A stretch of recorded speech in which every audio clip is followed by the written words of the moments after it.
আগেকার জেনারেশনে কি বলা হতো, ওয়ার্ক হার্ড। আমরা যখন ছোট ছিলাম আমাদের কি বলা হতো, ওয়ার্ক হার্ড, স্কুলে যাও, হার্ড ওয়ার্ক করো, কলেজে সব জায়গায় গিয়ে হার্ড ওয়ার্ক করো, অ্যান্ড তোমার ওয়ার্ক প্লেসে গিয়েও হার্ড ওয়ার্ক করে, এবং যদি হার্ড ওয়ার্ক করো তখনই লাইফে কিছু অ্যাচিভ করতে পারবা, একটা ভালো জায়গায় যেতে পারবা।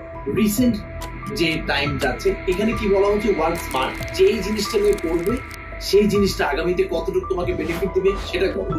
যে কাজ করবে সেখান থেকে কতটুকু বেশি বেনিফিট পাবে সেই কাজটাই করো। সো এখন টাইমে বলা হচ্ছে, বা এখনকার সময় বলা হচ্ছে ওয়ার্ক স্মার্ট।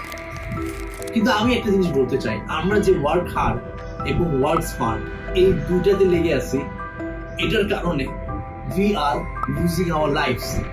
মেন্টাল ট্রমা হচ্ছে, স্ট্রেস বাড়ছে, রিলেশনশিপ প্রবলেম হচ্ছে, রেজ বাড়ছে, পেশেন্স নাই। সো আমি বলবো ওয়ার্ক হার্ড এবং ওয়ার্ক স্মার্ট চেয়ে important work happy.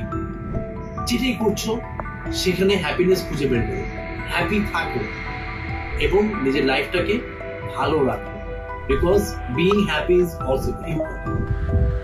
Thank you guys.